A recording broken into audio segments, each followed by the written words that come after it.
Good morning! Ngayon guys, mag-ready ulit kami. Lalabas kami nila kuya. Pupunta kami ng, hawak ko pa yung medyas. Punta kami market. Mamimili kami kasi bukas, after bukas or after tomorrow, darating na sila mami at si kuya. Galing Philippines.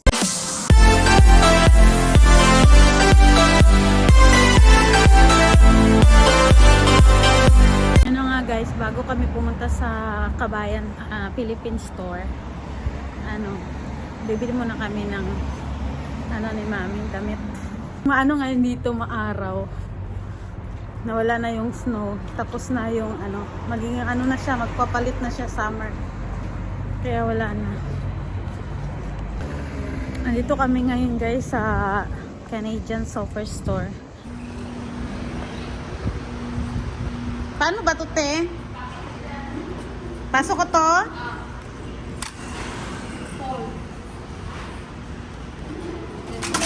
Ayan. Okay. Mamaya makukuha din tong $1, ay $1 Okay. Ito ba to, te? 147. Potato. Oh, basta yan. Kaya mura-mura sa tino. Ang lalaki ng guys, oh. Lalaki ng orange, tapos yung mga kamote ang lalaki. Yung orange talaga, oh. Tingnan nyo, laki ng orange. Te?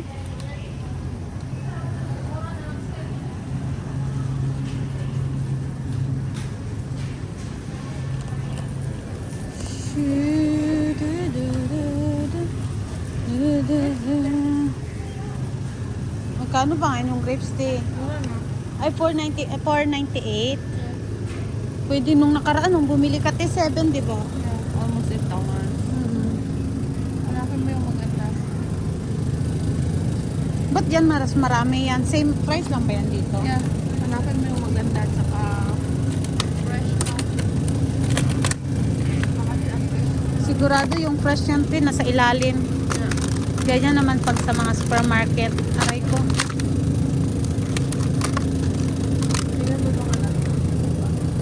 May damage na to.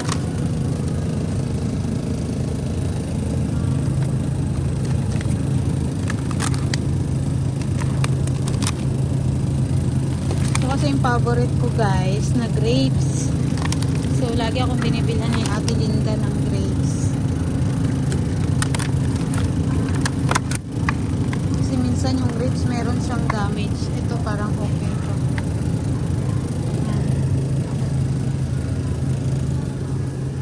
Ito, te, oh, walang sira.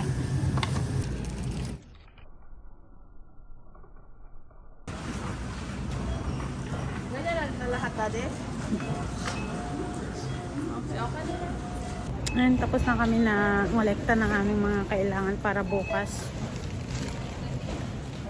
So, dito na kami sa counter.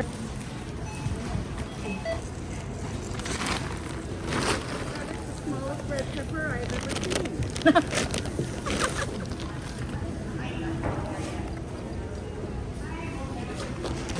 Ano daw? 100 pesos na ito. $2. $2 na to? Eh, Magkano siya, te? 200? 100? $2. 100 pesos na. Lord. Ito lang guys, 100 pesos na to, oh. Grabe. Ang mahal.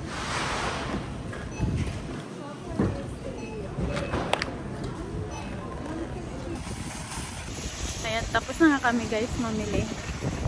Ayan. Parang na-feel ko yung summer pero malamig pa rin kahit summer. Parang ng hangin ba? Pasok sa katawan.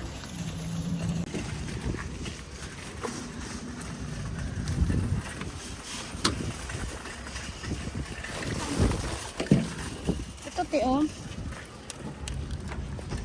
Ito. Yeah. Pwede to. Ay.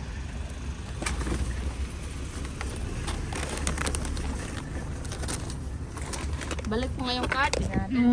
Saan to, te, nga banda, te? Ha? Marunong to, sayang yung $1.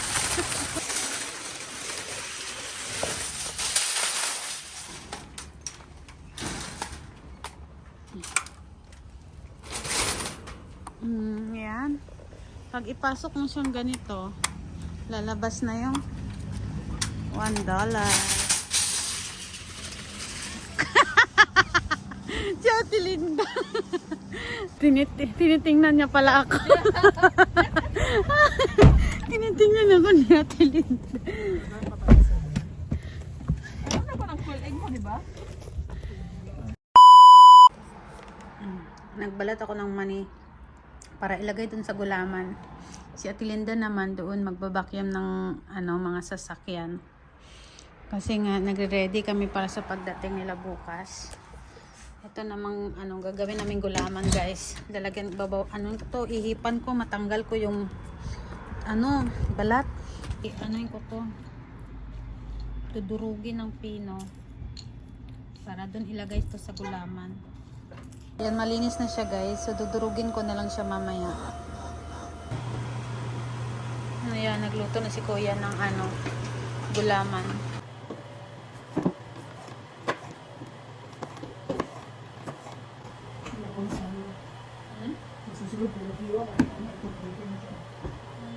Ito yung pangprutas siya sa gulay.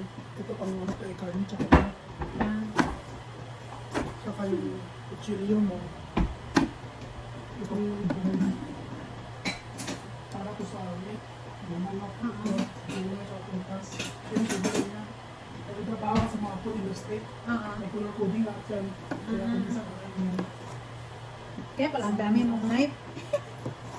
May mga coding pala. Nag-aaral ka ng food set. Hindi, okay na.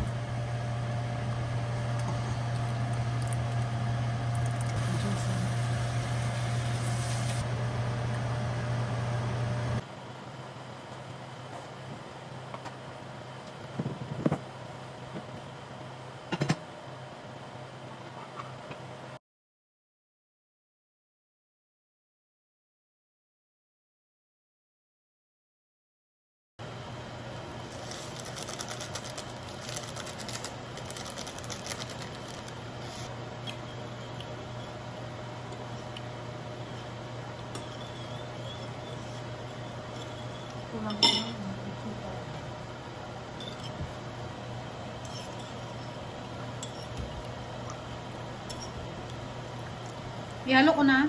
Yeah.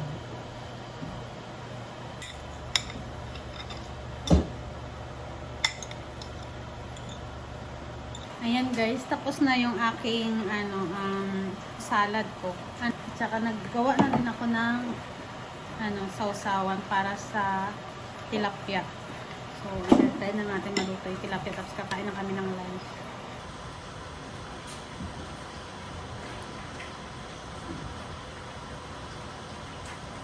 Ayan na nga, guys, yung aming lunch for today. Salad, talong, then tilapia and rice, sausawan, at saka salted egg.